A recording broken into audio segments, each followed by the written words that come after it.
Bíblia é ciência, desafiando crentes a pensar, desafiando pensadores a crer. Espero que vocês me acompanhem hoje e que vocês vão pelo menos aprender uma coisa, talvez até mais. Você se lembra daquele lindo versículo? Eu gosto muito, porque o homem é curioso. Meu espírito tem que pesquisar. Até eu quando era um menino, eu tinha que quebrar os casulos de uma borboleta. Quando a lagarta vira borboleta, os casulos, eu abri para ver o que tinha lá dentro. Claro, aí não nasceu mais a borboleta. Aí eu vi que só tinha um molho. Toda aquela lagarta tinha que ser dissolvido. E agora um outro animal totalmente diferente é organizado. Uma borboleta que voa e que se alimenta totalmente diferente. A lagarta é a minha inimiga porque ela come as minhas flores e as minhas plantas, certo? A borboleta não, ela vem assim majestosamente e só suga, né, com aquela trombinha o néctar das plantas, e é tão colorida e linda, que eu planto até uma planta que atrai mais as borboletas do que qualquer outra, até mais do que as lanternas. É o girassol mexicano, que você compra também em supermercados, os saquinhos. É a melhor planta para atrair borboletas. Olha, já aprendi uma coisa. Puxa, que bom. Desenvolver uma mente bíblica e um raciocínio afiado. Muito importante, muito importante. E nós, não vos conformeis com esse mundo, mas transformai-vos pela renovação da vossa mente, para que experimenteis qual seja a boa, agradável e perfeita vontade de Deus. Muito importante também em respeito da ciência, a pseudociência, a ciência histórica, que quer interpretar coisas do passado e interpreta de uma maneira muito errada. Uma mentira não vira verdade, o errado não se torna certo e o mal não se transforma em bem só porque a maioria assim o deseja. E aí a pergunta vem, o que é mentira? O que é verdade? O que é certo? O que é errado? O que é bom e o que é ruim? Quem determina isso? Numa democracia é o povo. E quando o povo não teme mais Deus, são coisas ruins, gente. E isso nós enfrentamos agora. E olha o Daniel, também nesse sentido, porque também vocês como jovens, nós cristãos em geral, nós nadamos contra a correnteza podre desse mundo, também nas universidades, também nas escolas. Porém, respondendo Pedro e os apóstolos disseram, mais importa obedecer a Deus do que aos homens. E isso os cristãos, muitas vezes, pagaram e pagam com a sua vida. Vamos ver o maior tropeço para o darwinismo, porque não é só evolução, é darwinismo, é a palavra certa para definir. E também é a luta apocalíptica contra o Criador, a luta apocalíptica, que vai até no Apocalipse, que o anjo diz, adorai aquele que fez as águas e as fontes da água. O anjo, lá no meio do Apocalipse, em Apocalipse 14, chama mais uma vez a atenção dos homens para adorar o Deus verdadeiro, Criador e Salvador. Então vamos falar de informação hoje à noite. Informação. Vai ser interessante, para não dizer divertido. Porque Deus falou, vai Omer Elohim, Ele falou, e só através dessa comunicação de Deus, as coisas se formaram.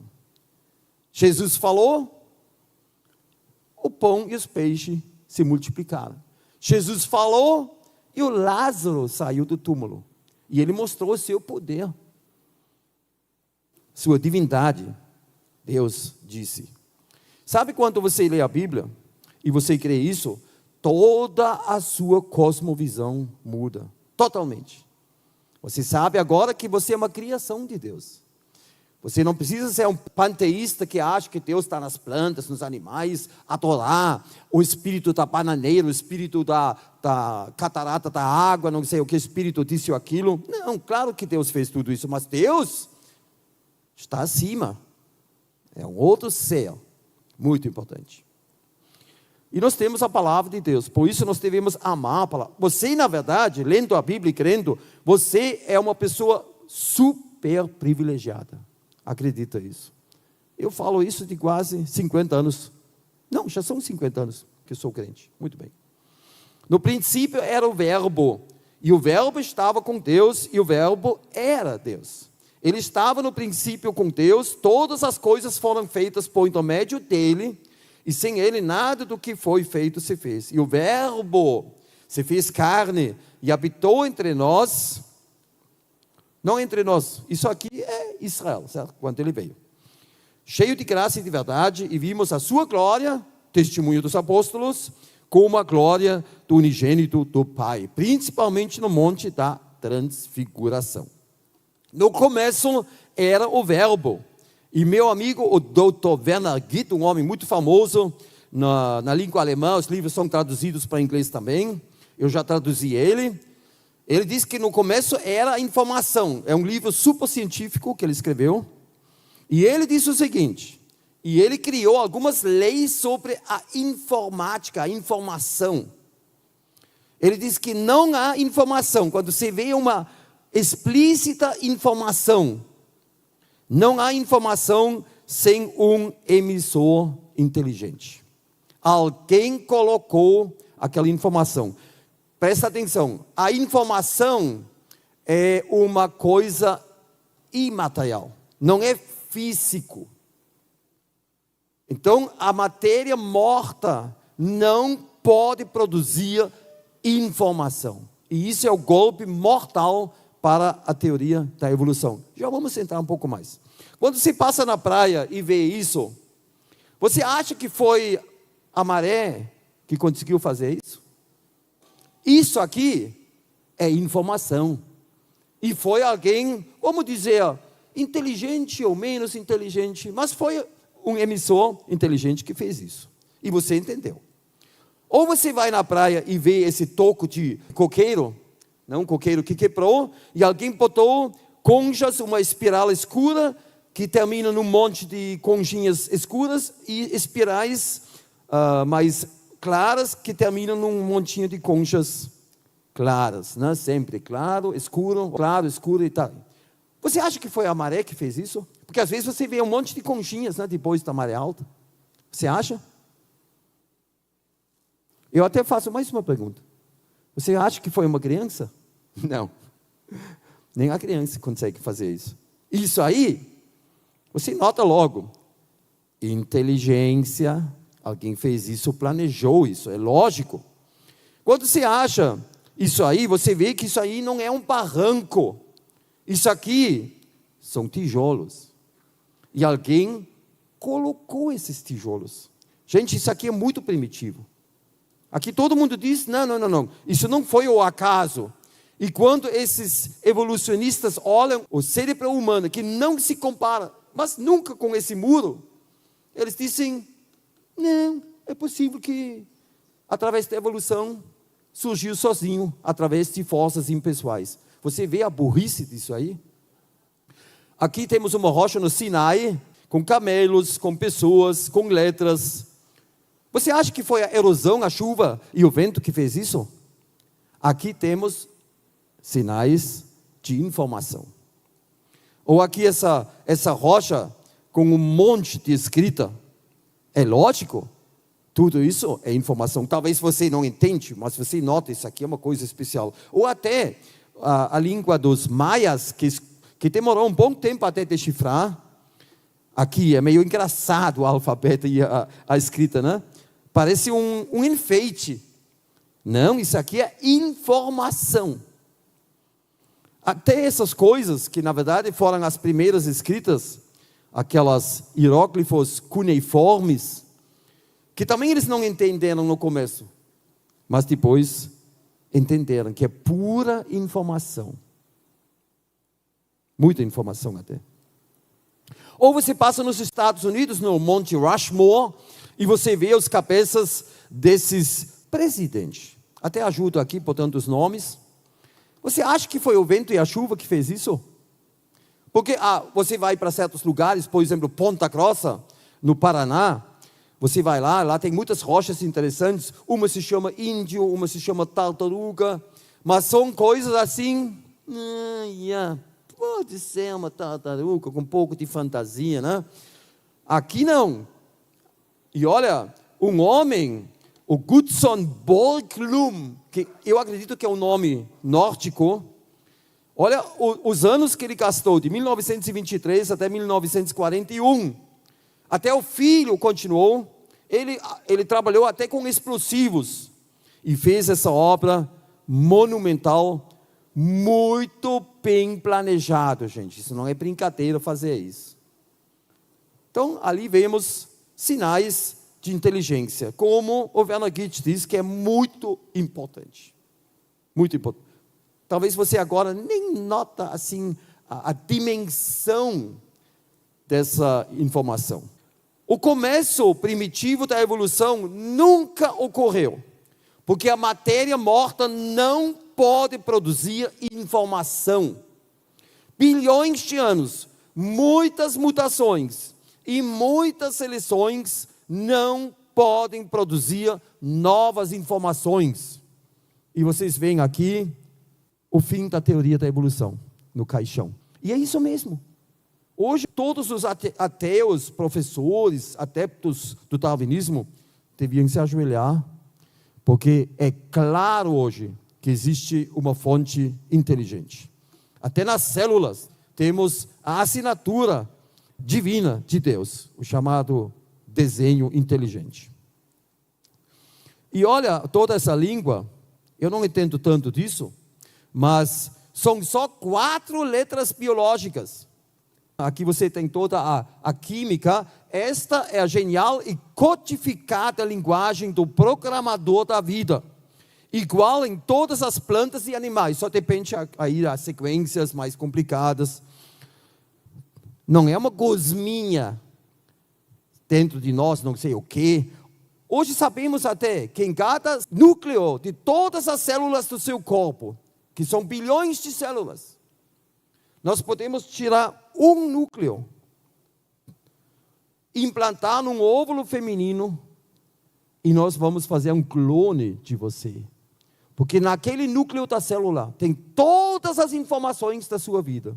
Como quando você nasceu. E nós vamos criar um irmão ou uma irmã gêmea. Eu só estou falando teoricamente porque não é bom fazer isso, tá bom? Não estou em favor de clonar. Só falo isso, que é tudo cheio de informações em cada núcleo das células. Claro, o Charles Darwin não sabia nada disso. Vamos dar um desconto para ele. Tá? O DNA é como uma linguagem de programação de computador. Entra na internet e eles falam isso. Eles não creem em Deus. Eles dizem que é nem uma linguagem de computador. A pergunta é: quem é o programador genial da linguagem de tudo que vive? Hoje, essa é a pergunta que todos os cientistas e professores deveriam fazer. Quem é o programador?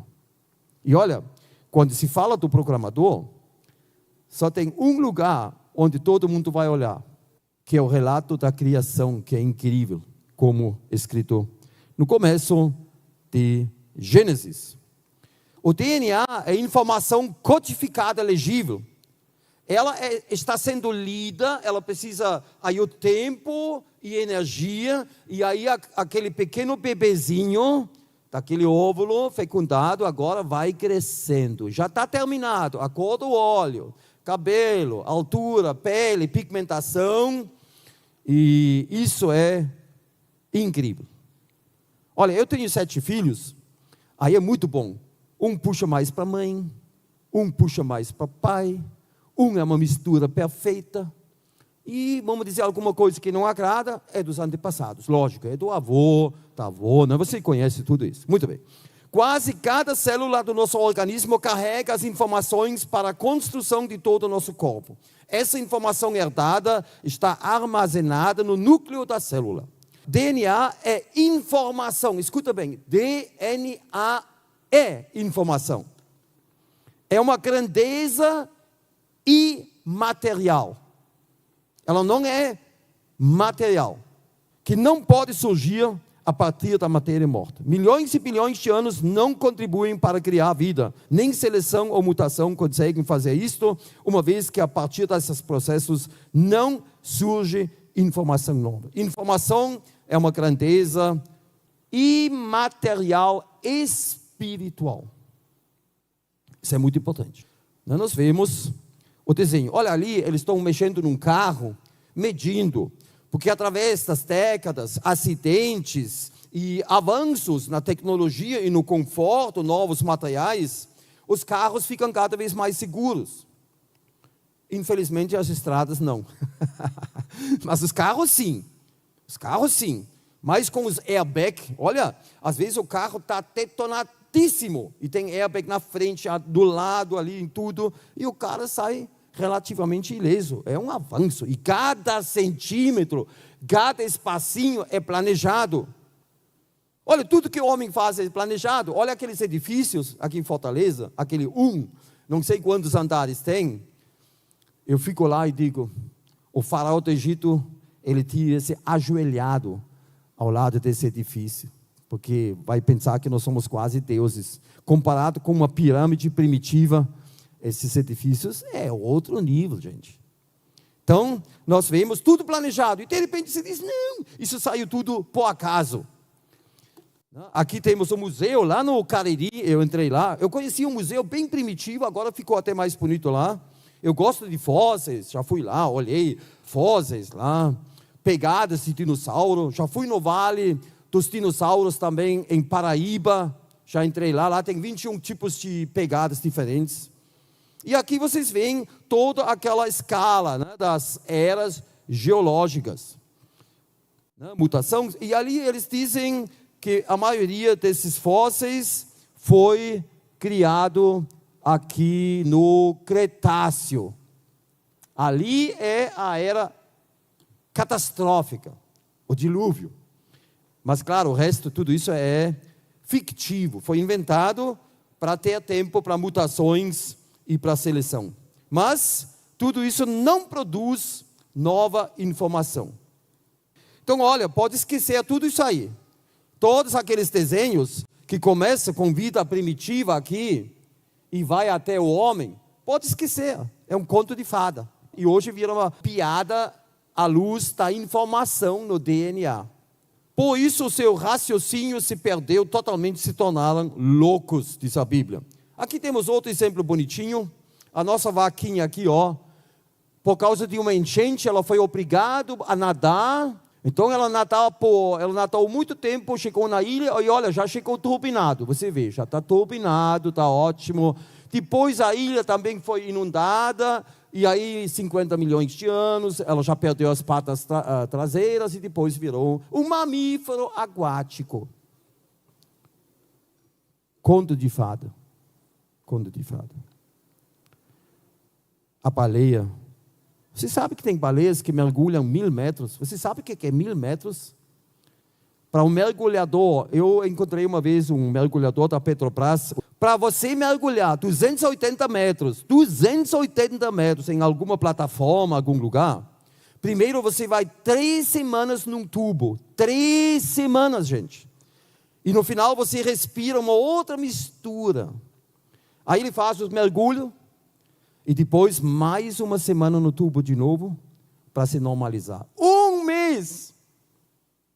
E a baleia, que é mamífero, vai até 1000 metros. É um milagre de Deus. Agora, essas coisas aí, sabe? Vamos chamar isso engraçado, né? É engraçado, é bonitinho. Essa vaca com 2 pernas e rabo de peixe é interessante. Eu sou um produto da sua imaginação. Uma fábula, não real, fictivo, fraudulento, vazio e em vão, pervertido, lisonjeado e enganador. É isso que é a evolução, né? Olha ali. O macaquinho de cheiro misturado com louro, com papagaio. E olha, quando você olha bem os livros de biologia, com aquela genealogia da evolução, aqui da ameba para cima, olha aqui, tudo aberto, tudo fictivo, porque eles nunca acharam os elos que unem as coisas, porque não existem. Pega os desenhos, vai olhar, desafio vocês, é assim mesmo. E até hoje, tudo isso é arrastado. Olha, semelhança, que nem esses Rolls Royce ingleses, você vê que eles sempre têm radiadores na frente, aquele paralama grande, e através das décadas, o Rolls Royce manteve algumas características. Você acha, pela evolução, que um Rolls Royce evoluiu para o outro? Não, eles foram feitos na mesma fábrica, pelos mesmos engenheiros. Semelhança pode ser interpretado como evolução, mas também pode ser interpretado como da mesma fábrica. Que o porco tem muitos órgãos parecidos com o homem, necessariamente não tem nada a ver com evolução. Deus pegou as coisas geniais e boas e botou em vários tipos de seres vivos. Você nota isso quando se quer fazer um robô. Um robô, hoje em dia, né? Robótica. Como é difícil. A energia para ele, para poder andar, o equilíbrio, para o robô poder trazer um café ou um ovo sem quebrar. Todos os movimentos. É muito complicado. E o homem é autônomo. Né? Nós andamos, tudo, e é incrível. Só na hora de querer fazer um robô, a gente vê como o homem é maravilhoso. Foi feito maravilhoso. Semelhança não é prova de evolução. Só falo isso. Agora, eu sempre falo para Deus, essa coisa do macaco, teria sido melhor não ter feito. Porque o homem burro pensa que nós descendemos de algum ancestral, junto o macaco, o homem se dividiu, toda essa coisa. E como eu já falei, o macaco, com as suas habilidades, as mãos que ele tem, e o jeito como ele consegue caminhar, ele é muito burro comparado com o homem. Eu falo isso abertamente para vocês. Eles mostram às vezes uns macacos que quase conseguem ler os pensamentos das pessoas e até conseguem responder algumas coisas, mas olha, compara isso mesmo com o homem. Não tem comparação. Então, o Darwin pensou no começo era uma gosminha, aquela ameba unicelular, e na verdade foi até escrito um livro sobre o DNA, o núcleo da célula, chamando o núcleo da célula a black box do Charles Darwin. Você sabe o que é a caixa preta do avião? Quando o avião cai, eles procuram a caixa preta, lá dentro tem tudo registrado, até é um pouco macabro a última conversa do piloto. Tudo está registrado. Assim era o núcleo da célula para o Charles Darwin. Ele não sabia nada sobre informação, nada mesmo. O fundamento da vida, a essência da vida se passeia 100% em pura informação. Isso combina muito bem com a nossa Bíblia. Olha, quando você pega o DNA, onde Deus arquivou todas as informações que podem ser lidas e processadas, e você pega agora o arquivo DNA, e você agora transforma textos de livros em DNA. Sabe quantos livros nós podemos arquivar numa cabeça de alfinete que tem uns 2 milímetros? Nós podemos arquivar 500 pilhas da Terra até a Lua. São 384 mil quilômetros de livros. E tudo isso vai na cabeça de alfinete em arquivo DNA. Você tem uma ideia do nosso Deus genial? Que eu digo, Deus, incrível. E eu adoro Deus, por sua genialidade. Ou, com essa pilha de livro, você pode fazer 9,5 voltas pelo mundo. Tudo na cabeça de um alfinete. No núcleo da célula de uma ameba, tem aqueles 32 volumes da Enciclopédia Britânica, vezes 1000. 1000 vezes esses livros. Quer dizer, 32 mil livros dentro do núcleo da célula da ameba. A ira de Deus vem do céu. A ira de Deus se revela do céu contra toda a impiedade e perversão dos homens que detêm. Sabe o que é deter? É isso, ó. Reprimir. Deter. A verdade pela injustiça. Porque Deus foi rejeitado como Criador. O cristão hoje é um anticientífico. Mas eu já falei para vocês. Nós só rejeitamos a ciência histórica interpretativa. Nós não rejeitamos a ciência operacional, que eu estou fazendo aqui, por exemplo, com o meu celular, né? Com o monitor, até a impressão, tudo isso é ciência operacional, nós não temos nada contra. Mas aquela coisa de interpretar, sem Deus, não. Porque a palavra de Deus não tem mais valor prático no dia a dia hoje. Não é mais relevante, não se aplica mais, não é útil, não é aproveitável, nem autoridade. Você vê até na época do Natal, que se fala do nascimento de Jesus. Aonde você encontra a palavra de Deus numa vitrine? É muito difícil. E na Páscoa, é só chocolate, coelho, não sei o quê. Você sabe de que eu estou falando, é sério. E olha, essa evolução, ela tem consequências desastrosas e horríveis na área social, da sociedade. Aqui está escrito: o russo tem que morrer para que nós podemos viver. A corajosa 6ª Companhia, 2 de outubro de 1941, lá na Segunda Guerra Mundial. O russo tem que morrer para que nós podemos viver. Sabe o que é isso? A lei do mais forte. É isso que Darwin pregou. E isso aconteceu. Aí os alemães mataram 27 milhões de russos e a metade eram civis. Foi muito feio. O comunismo até hoje, é uma estimativa, acabou com 148 milhões de pessoas. Marx, Lenin, Stalin, Mao. Imagina a catástrofe no meio dos povos. É a teoria da evolução. O mais forte vence o mais fraco. Mas a Bíblia diz: porque todos os deuses dos povos são ídolos, também as ideologias, o Senhor, porém, fez os céus. E a Bíblia diz: aquilo que não vale nada diante do mundo, Deus escolheu. Por exemplo, a mim. Né? Então Deus escolheu as coisas insignificantes, sem expressão do mundo. Sabe o que é isso? Isso é anti-darwinismo, anti-evolução. Deus escolheu as coisas fracas. E você sabe que o cristianismo, como eu vou dizer, ele foi marcado pela misericórdia, hospitais, ajudar o mais fraco, órfãos, viúvas. O cristianismo. Nós temos compaixão. Olha o Nick Vujicic. Você já leu o livro, ouviu a história dele? Ele nasceu sem braços e sem pernas. Aqui é a família dele. Sabe o que aconteceu com ele, em muitos casos? Aborto. Aborto. Fala com ele: Nick, teria sido melhor os teus pais terem te abortado? Sabe o que ele vai dizer? Eu quero viver, eu estou, graças a Deus que eu sou crente, conheço o Senhor Jesus, e eu espero o dia da restauração de todas as coisas, também a transformação do corpo. Você entendeu? Misericórdia. É uma grande bênção.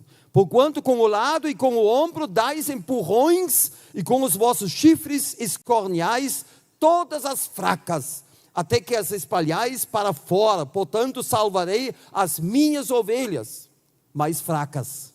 Você vê que Deus não está no lado da evolução da lei do mais forte. Você nota isso aqui? Deus não pode se contradizer. Se você é um cristão e você namora a teoria da evolução, cuidado. Cuidado. Porque aqui se trata da verdade absoluta. Começa com Gênesis. E você não pode escapar. Não pode relativar. Não? Então, eu já citei, vou citar de novo. Esse Anthony Flew era o porta-voz dos ateus por quase 50 anos lá na Inglaterra. Um ateu. E ele diz: como pode um universo de matéria inanimada e morta produzir seres que têm em si mesmos um propósito, com capacidades de se reproduzir e que se baseia numa química codificada, que é informação. Então, o Anthony Flew diz: Deus existe. Claro, olha, ele não chegou aos pés de Jesus, eu falo isso abertamente, mas ele reconheceu que tem que ter um emissor inteligente. Aqui é engraçado, aquele projeto Yeti, na verdade, foi cancelado. porque eles procuraram há muitos anos sinais de extraterrestres. Talvez você sabe disso. Agora, cuida bem o que esse homem fala aqui. Algum dia captaremos um pequeno sinal em código. E então saberemos com toda certeza que lá fora existe inteligência, uma vez, presta atenção, que informação codificada não pode surgir por acaso. Tem que ter inteligência. Agora cuida o que o professor de biologia fala aqui agora. A informação exata e codificada, contida em cada célula, preencheria muitos livros, mas com toda certeza sabemos que a vida não foi criada por alguma inteligência. Olha, essa é boa. Eles procuram sinais codificados, é um sinal de inteligência lá fora. Eles acham isso nas plantas e nos animais, e eles dizem, não, isso não é inteligência. Você nota isso? Isso é, como o pecado é um muro também intelectual entre o homem e Deus. Por isso Jesus veio. Olha, gente, isso é muito sério. Você já conhece o meu amiguinho aqui, né? É bem isso, ignorância muito grande. E olha, até a Bíblia diz, sabendo primeiramente isto, a Bíblia diz que no final dos tempos virão ateus escarnecedores, que nos últimos dias virão escarnecedores. Eles voluntariamente ignoram isto, que pela palavra de Deus, já desde a antiguidade existiram os céus e a terra, que foi tirada da água, e no meio da água subsiste. Esse foi o mundo antes do dilúvio. Ela ficou no meio da água. Então nós cremos que houve uma camada protetora fora da terra e também favoreceu crescimento gigantesco e também a idade prolongada do homem, 900 anos, 1000 anos. E hoje sabemos que um pterossauro, aqueles dinossauros voadores, vamos pegar o maior que tinha quase asas que nem um jato de guerra pequeno. Para ele levantar voo, ele tinha que correr a pelo menos 32 km por hora. Isso ele nunca ia conseguir com aquelas asas. E aí o filme Avatar, eles já pensaram nisso. E lá os dinossauros voadores, eles não correram para levantar voo. Você se lembra ainda como eles levantaram voo? Que nem um morcego. Estavam pendurados. Então, olha, pelas quais coisas pereceu o mundo de então, coberto com águas do dilúvio. Mas os céus e a terra que agora existem, pela mesma palavra, se reservaram como tesouro e se guardam para o fogo, até o dia do juízo e da perdição dos homens ímpios. E a Bíblia diz que no fim dos tempos isso vai ser escarnecido, zombado. E olha, isso não faz tanto tempo que os cientistas viraram as costas do dilúvio que foi aceito e hoje eles não aceitam mais. Você não pode sentar, né, assim, criação e evolução. E olha, nós temos uns escarnecedores. O Sam Harris, o fim da fé. O Daniel Dennett, quebrando o encanto, falando contra a Bíblia. Richard Dawkins, esse você conhece. O delírio de Deus. Ele fala mais ou menos, cada um que crê na Bíblia é um. Você já sabe. Christopher Hitchens, ele já morreu. Deus não é grande. Outros falam, Deus não é pastor. Porque diz, o Senhor é meu pastor. E eles são um bando mesmo da Bíblia dos crentes. Nós chamamos eles os 4 cavaleiros apocalípticos. Brincando, né? Claro. E, claro, também a situação está feia, gente.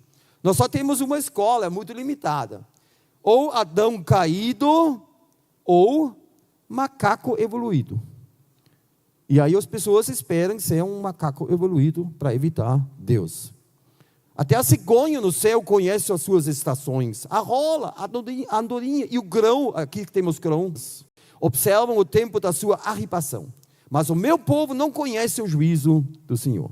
O boi conhece o seu possuidor, e o jumento, o dono da sua manjedoura. Mas Israel não tem conhecimento, o meu povo não entende. Porque 2 males cometeu o meu povo, a mim mesmo deixaram o manancial de águas vivas, e cavaram cisternas rotas que não retêm a água.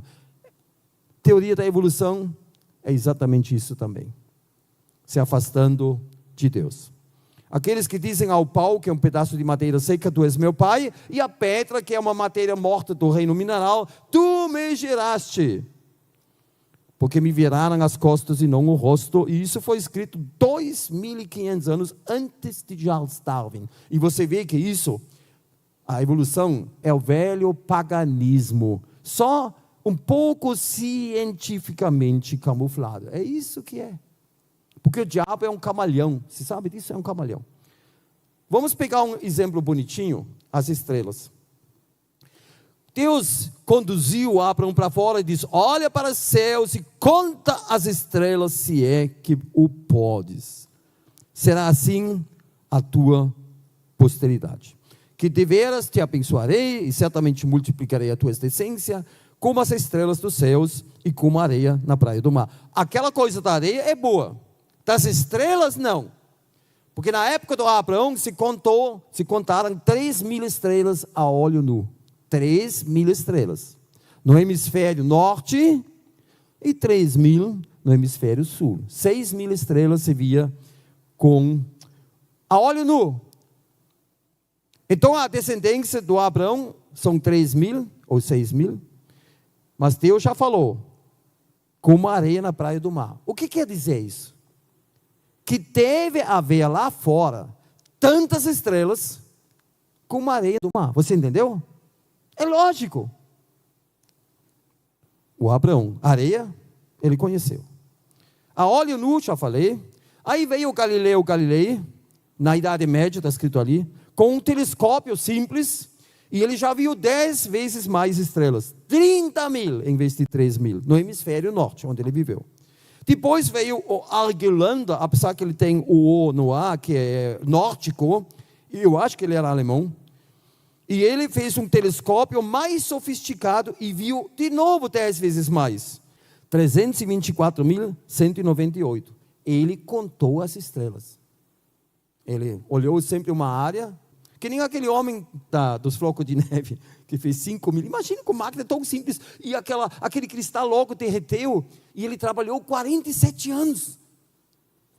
Então hoje, olha, cuida bem, hoje sabemos que tem 10 com 25 elevado, é esse número aqui, ó, que na verdade são bilhões de galáxias. E realmente temos tantas estrelas como areia no mar. Hoje sabemos, Abraão não sabia. Mais uma confirmação, porque lá naquela época, o pessoal podia ter chegado, cientistas, dizer, olha, nós olhamos, contamos 3.000, o que tu está falando ali que a tua descendência vai ser assim, que tem estrelas como a areia do mar? Olha, se confirmou, assim como não se pode contar o exército dos céus, nem medir-se a areia do mar, assim multiplicarei a descendência de Davi, meu servo. Conta o número das estrelas, chamando-as a todos pelo seu nome. Você tem uma ideia? Olha, até, eu já falei, os planetas mais próximos, parecido com a Terra, tem uns que você leva 6 milhões de anos, outro você leva 850.000 anos, e o mais próximo, que é o nosso vizinho, oi, como vai? 4 anos de luz, você leva 85.000 anos com uma sonda espacial, 85.000 anos, aí você sabe, e Deus conta todos e chama pelo nome, e olha, isso é só uma criação de Deus. Eu vou dizer para você, se eu penso que o cosmos é uma criação, eu fico com muito medo e arrepiado. Eu me pergunto, quem é esse Deus? E esse foi o medo dos povos. E aí veio alguém, cuida bem, que disse, quem vê a mim, vê o Pai. Todo aquele amor pelos homens, a misericórdia, como Jesus tratou as pessoas. Eu digo, esse Deus que é inacessível, quem olha para Jesus sabe como Ele é. E isso é maravilhoso, isso é um privilégio. Olha o desespero dos povos, que eles fizeram tudo e fazem tudo nas suas religiões. Ele é o Senhor que fez tudo. Os céus proclamam a sua glória. E aí hoje sabemos do tamanho do cosmos. Eles calculam em 70 bilhões de anos-luz. Isso na verdade, até eu falando isso, ninguém sabe o que é. Quando contemplo os teus céus, obra dos teus dedos, e a lua e as estrelas que estabeleceste, que é o homem, que dele te lembres, e o Filho do Homem que o visites. Olha, o visites, Salmo, já fala que Deus vai visitar o homem. Quer dizer, eu não sou um grãozinho perdido no espaço, eu não sou um cigano às margens do cosmos. A Bíblia diz que Deus se lembra do homem, visita ele. Eu não sou um grãozinho perdido. Vamos ver se detectamos sinais de inteligência na natureza. Aquela ruga famosa, chamada Hemeroplanas triptolemus, que na verdade é da família das traças, das mariposas. Quando essa ruga é ameaçada, ela aparece o quê? Fala. Mas isso não é a cabeça dela. A cabeça dela está escondido, longe do inimigo. Então você sabe que parte é isso. O traseiro, vamos dizer assim, né? E ela até virou, olha, aqui a barriga, aqui são vamos dizer, os pezinhos, ela virou e parece uma cobra. Olha, eu acho que isso é muito complicado, esse negócio. Porque quando você é uma pessoa mais ou menos inteligente, você vai perguntar o que agora? E isso é a pergunta proibida na evolução. Você não pode perguntar isso. Como numa certa época você não podia falar sobre as urnas eletrônicas. Pergunta proibida. Qual é a pergunta aqui? Me diga, por favor. Como ela sabe que existem cobras? Porque uma lagartas não sabe nada. E como ela sabe que outros animais têm medo de cobras? Então você vê aqui algo entrelaçado que a evolução não explica. Aqui temos o Dinastodarius, que é essa borboletinha, aqui a ruga, e aqui não é a lagarta, é o casulo. Gente, é o casulo que imita uma cobra. Você sabe que o casulo é a 5ª ou a 6ª vez que a lagarta troca de pele quando ela cresce. A última pele depois é o casulo. Agora eu pergunto a você, como ela consegue tecer uma cabeça de cobra? Num casulo. Isso é muito, muito mais difícil do que aquela lagarta que imita uma cobra. Escuta, você tem que ser muito místico para dizer que foi a evolução. Aí você vai dizer o seguinte, em milhões de anos tudo é possível. Tudo bem, mas isso não é ciência. Entendeu? O questionamento proibido. Como uma lagarta sabe que existem cobras? Isso aqui eu já mostrei, né? Você lembra? Você se lembra mesmo? Quer dizer, aquele bicho só precisava pular muito, né? E olha, aquele processo, isso é muito engraçado. Aquele processo levou 90 milhões de anos. É muito tempo para pular e se transformar numa ave, você não acha? Quer dizer, olha, é uma boa, agora eu botei uma ilustração. É uma boa notícia para os nossos sweet wings. Quando eles pulam lá, é muito perigoso. Pulam bastante. Milhões de anos e as asas vão crescer de verdade. Não precisa mais esse wingsuit, aquela roupa especial e o paraquedas. E a pena, eu falei para vocês que meu nome começa com feather, que é feather em inglês, que significa pena. A pena é uma das maiores milagres, maravilhas que Deus criou. É incrível. Por isso também no meu empréstimo aqui tem uma pena. Agora você entende por que tem uma pena, entendeu? E nós temos essa flor de paraquedas da África do Sul, também já mencionei bem no começo. Ela imita exatamente o suor, aquilo que uma abelha, um inseto, exala na sua agonia, quando uma aranha pega ela. Aí vem essas moscas, meio nojentinhas, chamadas moscas chacal, ou desmometopa, que são moscas cleptoparasitas. Você sabe o que é cleptomania? Já ouviu falar? É uma pessoa que tem que roubar. Certo? Agora eu digo, essa flor, ela imita exatamente a fórmula química exalado daquele inseto nas garras da aranha. E aí vem as moscas. Aqui você vê as mosquinhas, olha, a aranha ainda está aqui pegando e eles já sentiram Aqui também, olha, aqui é a aranha branca, tá camuflada, e já tem as mosquinhas. Ela é muito esperta, ela é atraída. Agora cuida, como uma flor, uma planta pode imitar a fórmula química disso? Complicado. Aí você vê como a teoria da evolução é mística. Como é, né? Aqui vocês veem também, a abelha até já enrolou todo o McDonald's dela, né? E tem as mosquinhas ali, que querem também uma partezinha.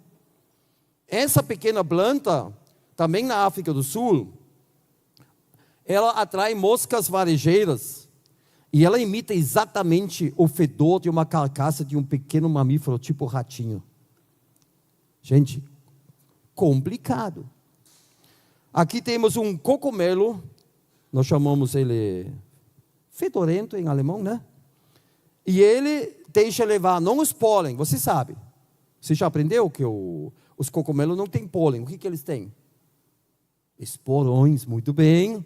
E usa as varejeiras, que nem aquele Titan arum, que é a maior flor do mundo, que tem muitos metros e floresce, é muito raro, fede que nem carcaça.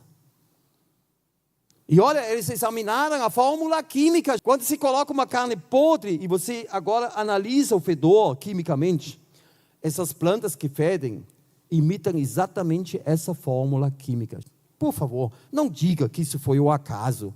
É Deus, claro, isso faz parte do mundo caído, mas é alguém atrás. E olha, eu não vou ler tudo isso. Tem até flores que produzem calor, que nem essa aqui. E olha o que eles falam aqui. Isso lembra de forma surpreendente o tecido adiposo de mamíferos, que produz energia diretamente sem passar pela formação de ATP, que são pequenas moléculas. Mas você nota, ela é parecida com um mamífero, com músculos. Mas como? É uma planta. E ela produz calor e ela atinge até 37 graus para atrair, para criar um fedorzinho também para atrair as moscas. Esse pequeno rebolho fedido, é o nome dele, gambá, ele produz calor. Quando tem neve, ele consegue derreter a neve em redor dele. Orfris tem 220 tipos que imitam insetos e o feromônio é um atrativo sexual para a sua polinização. Olha as flores, eles imitam insetos. Aqui temos o chamado, você quer ouvir o nome mesmo? Spiegelragwurz, é o nome dessa orquídea. Ela usa o mimetismo de Peckham, imitando a aparência e o cheiro da fêmea da Vespa escoloide, para atrair os machos para a fecundação. Durante o acasalamento, o macho recebe um pacotinho de pólen colado à sua cabeça. Como é? Escuta, a orquídea imita o desodorante da fêmea dessa vespa? Como ela sabe? De atrativo sexual? Como uma orquídea sabe disso? E ainda imita, olha aqui, isso aqui é a flor da orquídea. E olha a vespa, olha aqui. E eu acho que Deus está lá no céu rindo. Ele está rindo. Ele fez umas coisas muito engraçadas. Porque eu acho que aqui o biólogo ateu, olha, ele tem que começar a acordar. Agora temos aqui mais uma coisa chamada orquídea catasetum, catavento, catasetum. É algo que é catapultado de flecha, catasetum. Aquela orquídea, quando o inseto vem, ela joga uma flecha. Olha, uma flecha de verdade. Olha a flecha. Ela faz uma meia volta e cai em cima do inseto. Às vezes o inseto cai até no chão. E a flecha fica grudadinho, como aquela... Você conhece aquelas flechas, né? Quando o seu filho ganha essa pistola ali com essa flecha, pum, na testa do pai. Ou no vidro. É exatamente, olha a flecha aqui à direita. E aqui vocês veem uma pequena euglossa, que são pequenas abelhas verdes solitárias, que não vivem em colmeia. E ela levou 2 tiros. Olha aqui. Mas a memória dessas abelhinhas é curta, ela vai voando, e aí ela leva esse pólen para uma outra catasetum. O Charles Darwin tinha a maior dificuldade com esse tipo de orquídeas. Ele achou tão complicado que ele achou até a sobrevivência é ameaçada, porque a evolução sempre é o mais apto, o mais forte sobrevive. Não, isso aqui Deus fez de propósito, porque nós, aqui nós pensamos e vemos isso. Aqui a euglossa, a abelhinha, voando com o tiro nas costas. Como as plantas sabem que existem insetos? É uma pergunta proibida. Como sabem? Todas as árvores que precisam polinização. Eu me lembro na biologia na Alemanha, eu não era crente, muitos anos longe de aceitar Jesus. Eu pensei, como as árvores sabem que existem abelhas? Olha, essa coisa já passou no meu pequeno cérebro naquela época, certo? Ou tudo funcionou desde o começo, senão é 100% impossível. Mas em milhões de anos tudo é possível. E certos assuntos que não entendemos, quem sabe conseguiríamos explicar amanhã. Esse é o papo dos evolucionistas. E olha, não se esquecem, o que esse homem falou, que eu citei ontem, ele fala aqui o seguinte: estou convicto de que a simples mutação como a conhecemos hoje e a seleção não bastam nem de longe para explicar os processos da natureza viva. Eles são complexos demais e entrelaçados. A lagarta que imita uma cobra, a flor que atira no inseto, sabendo, vamos dizer assim, que existem insetos, eles são complicados demais e entrelaçados demais para que isso seja admissível. Ele não pode aceitar a teoria da evolução, aquele papo sem planejamento e sem inteligência. E mais um problema. Aqui vocês veem a metamorfose de uma borboleta, certo? Lagarta, casulo e depois vem a borboleta. Se só uma coisa não funciona, por exemplo, quando a borboleta sai do casulo, as asas são totalmente dobradas, porque eles estavam lá dentro. E agora, lá fora, as asas começam a encher. Se isso não funciona, por exemplo, eu, às vezes peguei uma borboleta que nasceu assim, quando você bota os dedos nela, ela vai ficar mutilada, porque você já danificou aquelas asas, porque estavam se enchendo.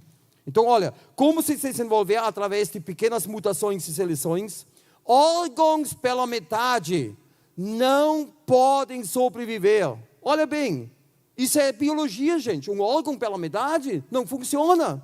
Mas a evolução produziu, assim, um terço órgão, 2/3 ou metade, tantos por cento. Como isso sobreviveu? Você pode se imaginar o morcego, vamos dizer, um ratinho, que estavam crescendo as asas, ele pulando por milhões de anos. Aí vem o gato e vai pegar ele. É lógico, ele não vai sobreviver. Olha, nós temos até animais que trabalham com fotossíntese.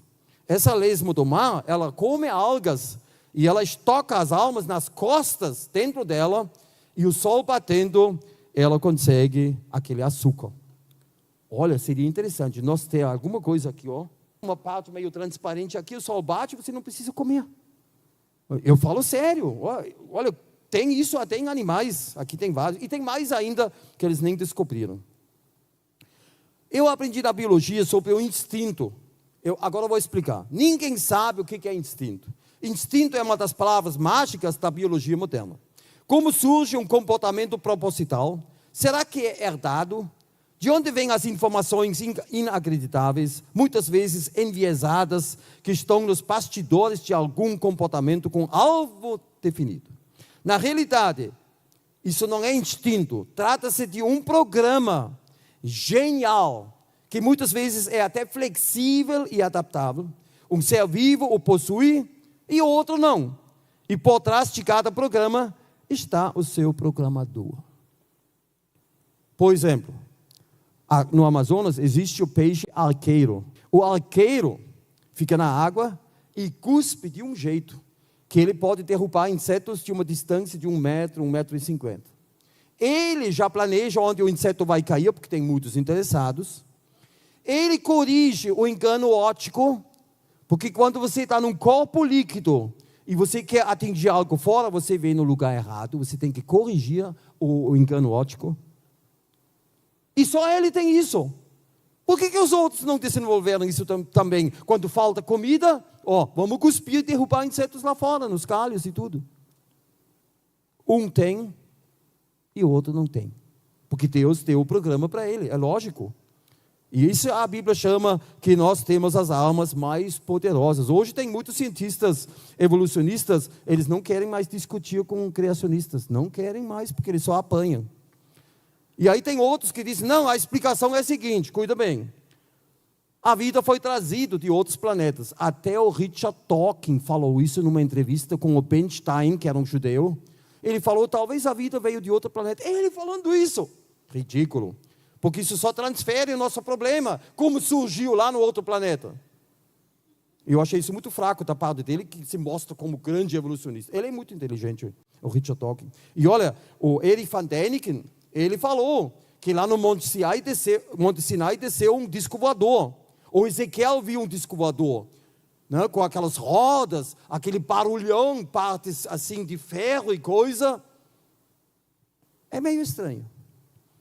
Mas quando você vê a mensagem daquele disco voador, você vê que era a glória de Deus.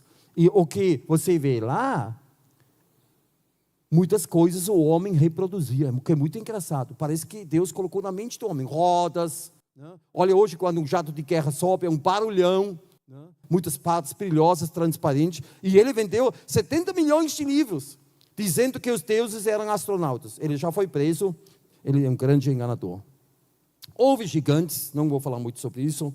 E mais um exemplo, a orquídea coriantes, também chamado a banheira para as abelhas, aqui abelhões. Ele tem aqui uma coisa que atrai a mosca, uma coisa que cheira muito bom. Aqui é muito liso, como numa planta carnívora.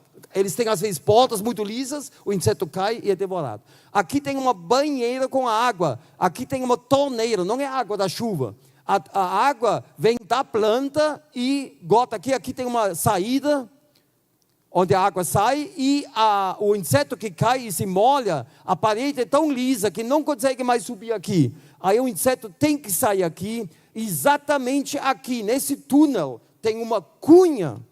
Você sabe que o inseto tem cabeça, peito e o traseiro, são 3 partes dos insetos. E aquela cunha aperta o inseto entre aquelas partes, ela fica lá e vai fazer assim, e aí tem 2 pólen colado no teto daquele túnel, que agora é colado como uma mochila nas costas daquele inseto. Tem uma saída de emergência. Olha as partes daquela flor. Evolução. Até o Charles Darwin não gostou dessas orquídeas, porque foi complicado. Aqui tem todas essas partes, tem até aqueles pólen que ficam aqui em cima. Aí o inseto vem assim, e foi feito de propósito, que é apertado. Como a planta sabe como tem que ser a medida? Coriantes. Ou aquele bichinho todo camuflado, parece uma folha seca, que é um inseto. Isso aqui é um inseto. O bichinho de folha. Olha, agora presta atenção. Esse bichinho, cuida que ele imita. Ele imita bordas comidas por lagartas, roídos de besouros, onde aparecem pedaços translúcidos nas asas, excrementos de aves sobre folha seca. Como ele sabe que existe cocô de passarinho? Infecções por fungos, folhas apodrecendo, nervuras das asas, das folhas reproduzindo. Gente, complicado. Aqui temos uma, louva a Deus, não é um nome bem bonito, mas ela é carnívora. E ela parece uma flor. Olha, aquela borda aqui é perfeito. Parece uma flor mesmo. Aqui uma andando, uma pink. Olha, você vê que é um inseto. Uma loucura de camuflagem. Aqui tem um monte, tem até um filminho no YouTube. Parece folha de verdade. E a evolução diz, o mais camuflado sobrevive melhor. Que nada. Tem um monte de gafanhotos comuns. Olha as araras, os papagaios barulhentos, coloridos, e estão aqui até hoje. Não é bem isso. Acho que Deus colocou umas coisas de propósito. Cobras voadores, né, que vão, essa é uma cobra voadora, planador, ela não voa, ela plana. É ela aqui, muito bonito.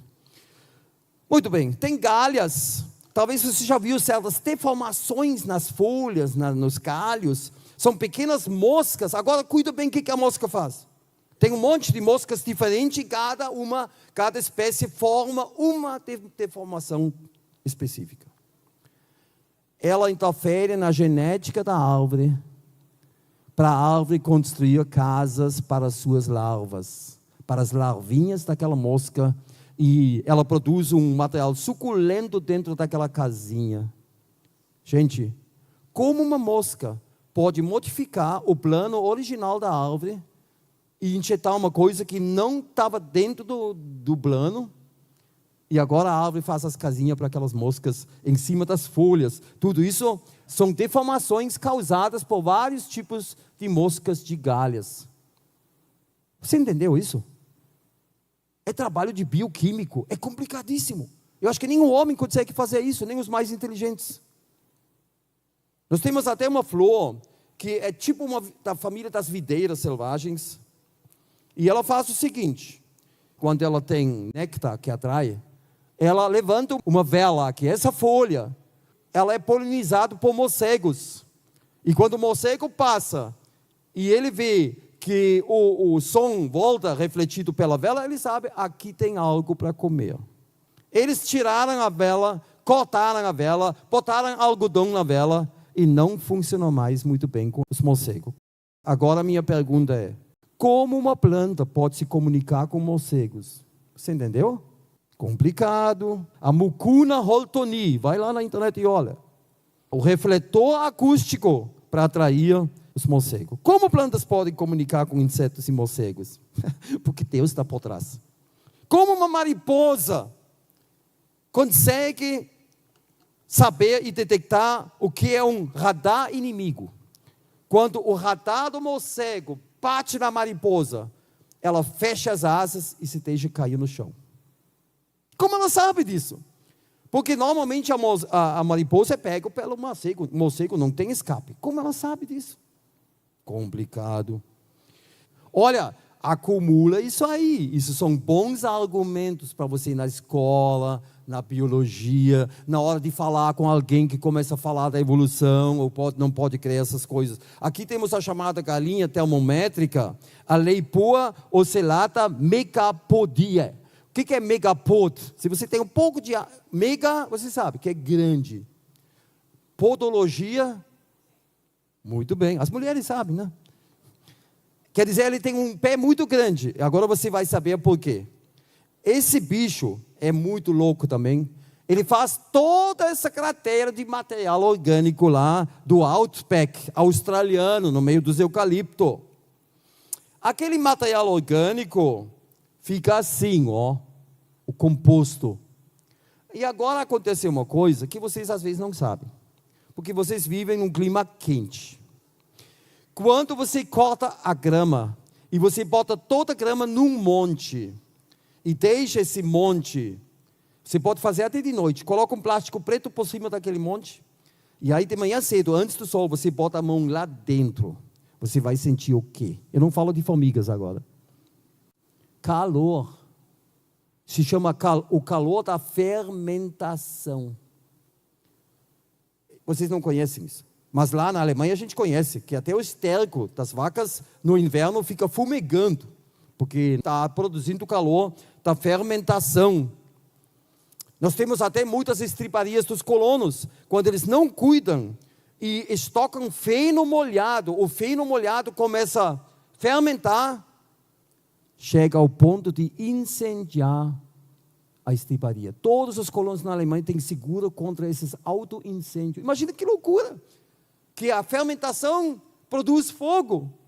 E esse pássaro, ele consegue estabilizar 32 a 33 graus por 10 meses. Na primavera, quando é mais frio, no verão, quando é quente, ele ventila, ele bota mais areia, ele tira a areia quando falta calor. A fêmea bota ovos em vários lugares, uns 30 a 35 ovos, cada semana, que também leva meses. E lógico que os passarinhos não vão nascer juntos. E quando esse passarinho nasce lá no meio da terra, enterrado, perdido, condenado à morte, aquele passarinho luta por dias e sabe onde fica em cima. E quando ele chega lá, você já viu isso? o pintinho sai voando. Você já viu um bichinho sair do ovo voando? Não? É incrível. E aí eles botam câmeras lá, porque é quase só cada semana um. Aí você vê de repente um movimento, se foi. Aí depois de uma semana, uns dias, outro, cada um vai por si. Eles não precisam dos pais. De onde vêm todos esses impulsos e informação? Muito bem. Hoje sabemos que a vida não pode surgir por acaso, por causa do DNA e tudo isso. Mas como não existe Deus, nem outra inteligência superior, ela obviamente surgiu de alguma forma. Isso é científico, você viu? Altamente científico. E muitas doutrinas bíblicas são baseadas em cima do relato de Gênesis. Olha, Paulo aqui fala, primeiro foi formado Adão, depois Eva. Adão não foi iludido, mas a mulher sendo enganada. Ou ele diz o primeiro homem, Adão, depois fala do último Adão, que é Jesus, o primeiro homem que era terreno, o segundo que é do céu. A Bíblia confirma que o primeiro homem era Adão.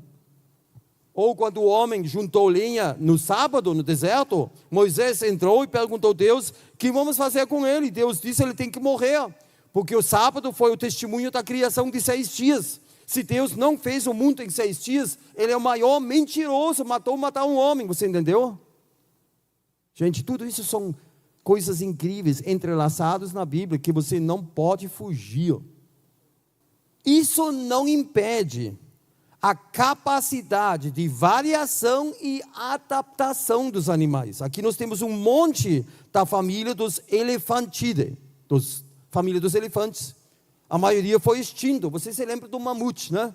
Mamute, sim, todo mundo conhece. Sem as informações que Deus nos deu na Bíblia, interpretamos tudo errado. É verdade. Olha, os cachorros.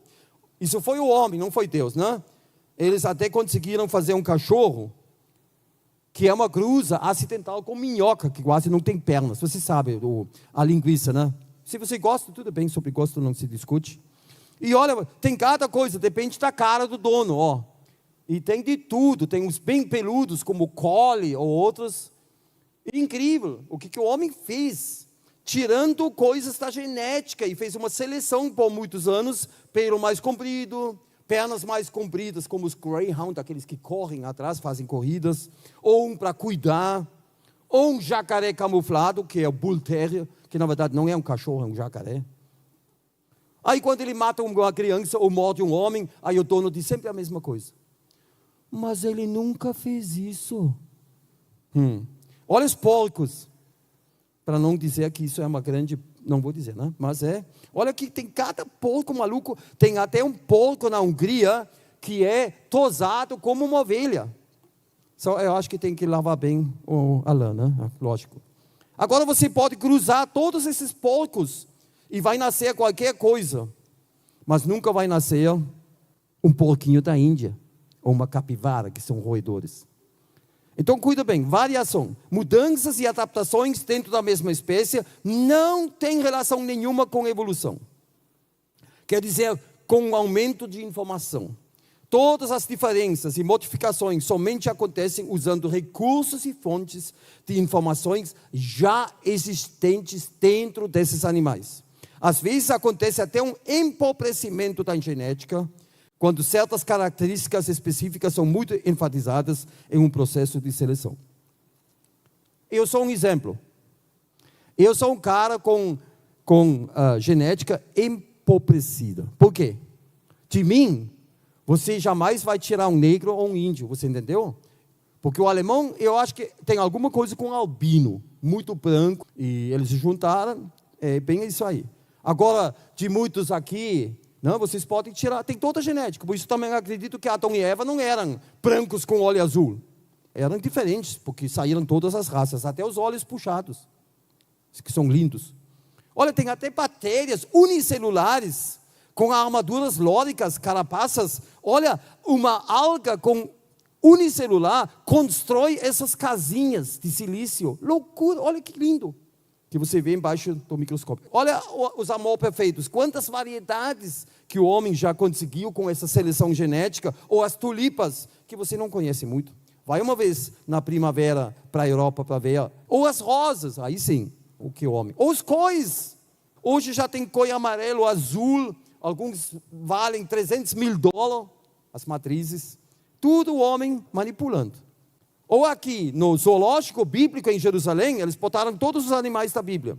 Aí eles botaram um jumento e um zebra. E por falta de um parceiro adequado, nasceu um jumebra. Esse aqui ficou até maior, olha aqui o jumebra. Olha as coxas aqui. Só que Deus não gosta disso. Deus não gosta.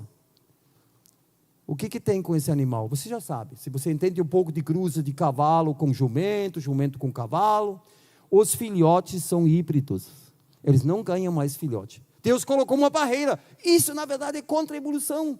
Na evolução tudo é fluido. Não, tem um monte de paredes, empecilhos, freios híbridos nas plantas, nos animais.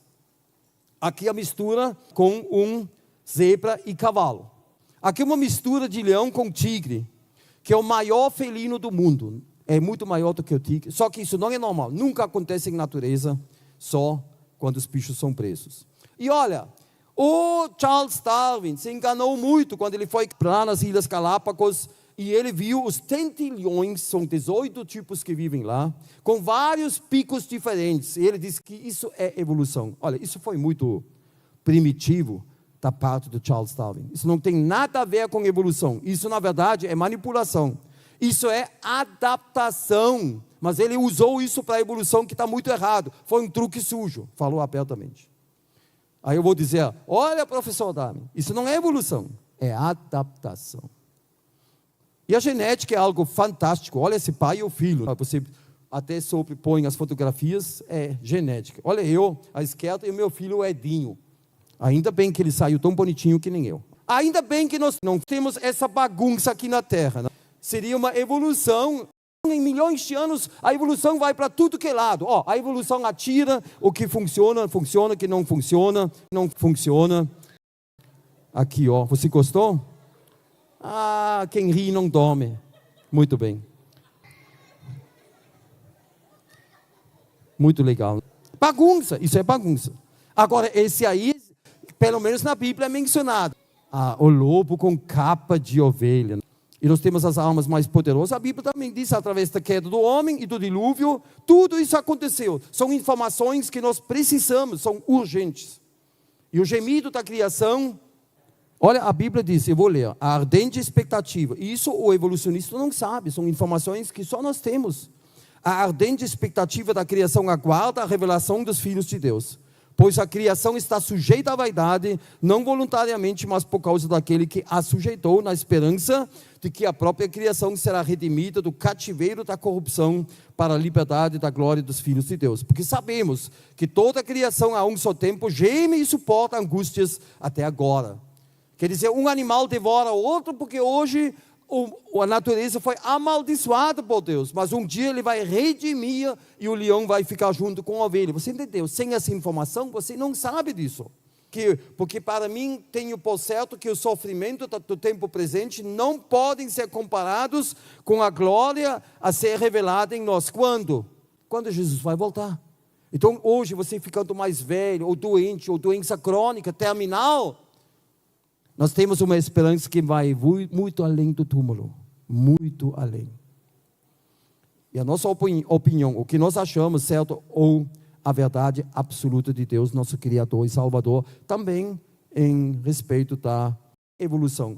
Bíblia e ciência, que na verdade, ambos são um grande presente de Deus.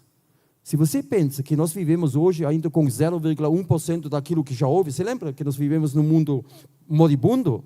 Quando eu olho as coisas em redor de nós, eu digo, Deus, Tu é genial, Tu é maravilhoso. Só que a natureza, ela glorifica Deus, mas ela não explica o sofrimento e a morte. Aí você precisa da Bíblia que fala da queda de Adão e Eva, entendeu? E fala do sofrimento também dos cristãos.